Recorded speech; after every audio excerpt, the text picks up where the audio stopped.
Hey there, it's Natalie Marie Collins. Yesterday I was talking to my friend Maria and she suggested that I watch this documentary called Exit Through the Gift Shop. And so Lee and I yesterday, after we got home, sat down and watched this documentary. And I found it really fascinating. It was about this guy named Terry who actually loved to film everything. And one day he discovered street art, like the really fancy graffiti type-ish stuff. And I think for the next 10 years or so, he systematically filmed all kinds of different street artists and just fell in love with the medium itself.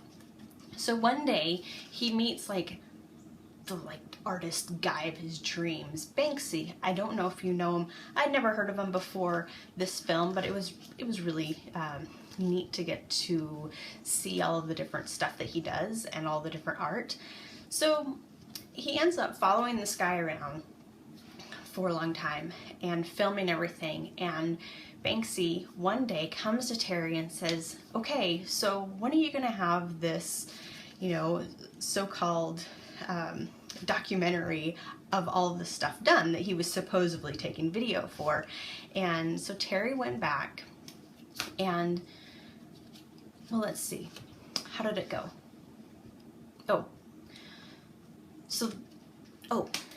Wait, I know.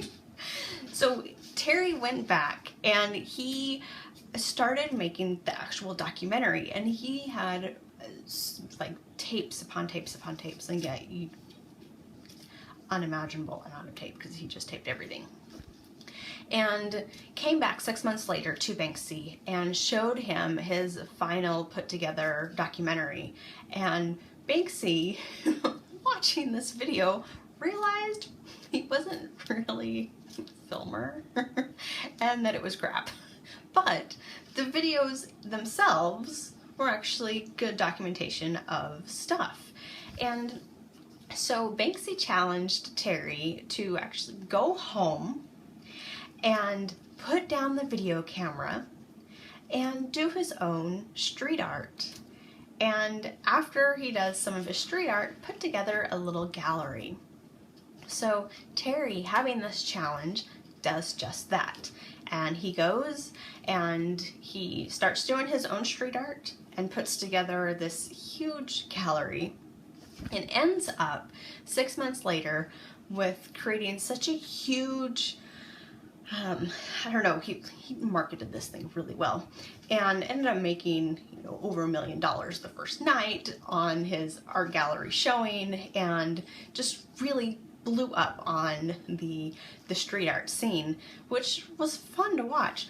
But the other street artists, well, they were kind of pissed because he didn't follow the rules, which there are no rules, but yet he didn't follow the normal standard protocol on what it takes to be a street artist. He didn't give himself that time to really develop his skills and his art and become famous, the regular BS. So, but in doing this, while I was watching Terry really blossom after he was challenged to put down his video camera, it made me remember something that I had came across several years ago that made a huge impact on me, and I wanted to share that with you. It's from the book, The Artist's Way by Julia Cameron. If you haven't read this book, it's awesome.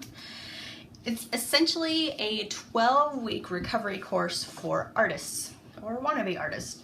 Now, in week 4, it goes through, and this is the week that had the most impact on me.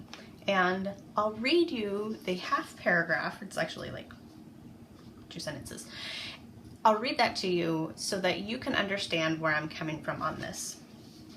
So, it says, for most blocked creatives, reading is an addiction. We gobble the words of others rather than digest our own thoughts and feelings, rather than cook up something of our own.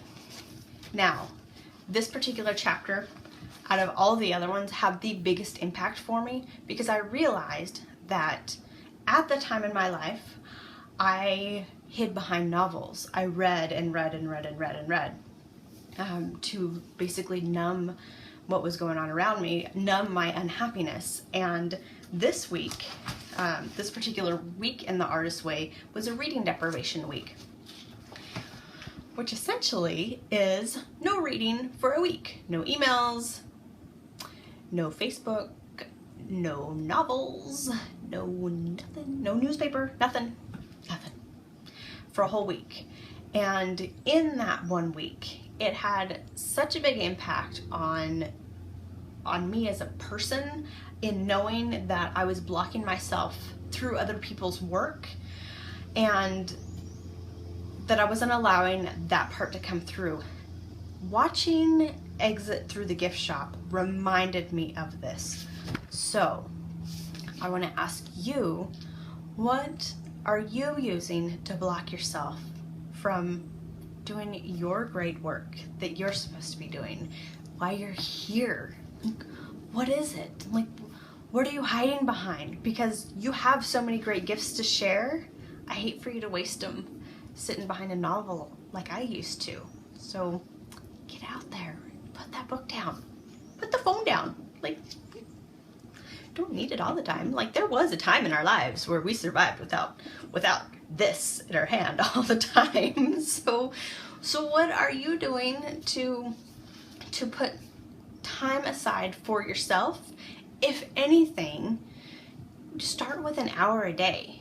I know that might sound like a lot, but what's an hour of quiet time, or just time where you are completely focused on the people that you are with at the moment? You know, what difference would that make in your life? So that's my challenge to you today, is to, don't read for a little bit. See what happens. Talk to you later.